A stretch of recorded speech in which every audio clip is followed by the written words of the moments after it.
Everything really began in my teens. I was tired of being bullied, and I felt that the only approach was to be somebody who would be able to put a scare into the bullies. And it worked. That's where I started drinking and smoking marijuana. Alcohol, LSD, cocaine. Just an endless cycle of work, partying gets out of hand, get in trouble, go to jail, wind up being homeless.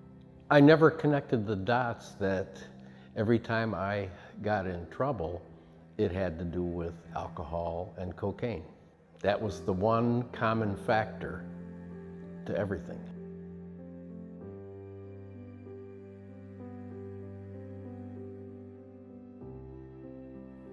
It was draining living in the jungle. You had to stay up most of the night because that's when the predators would prowl.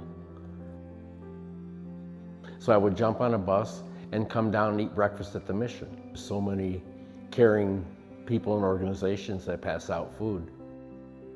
Finally woke up one morning after a monumental evening of drinking and found that I had soiled myself. That had never happened before. I was sick and I just came down to the mission and told them I needed help. The floor clerk and several of the other program residents came over and introduced themselves to me and engaged me in conversation, and I felt at home.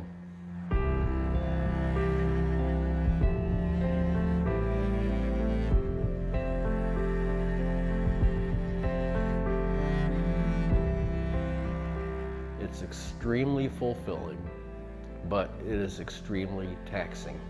But I genuinely love the people I serve. I look upon it the way Jesus said to his disciples. He said, I no longer call you disciples, I call you friends. I know that I'm only one little part of the entire body of Christ, but I know that if we're not out doing what we're doing, people will die. I'm not going to have to face my Father and have him ask me, why didn't you do more? That's why I do what I do.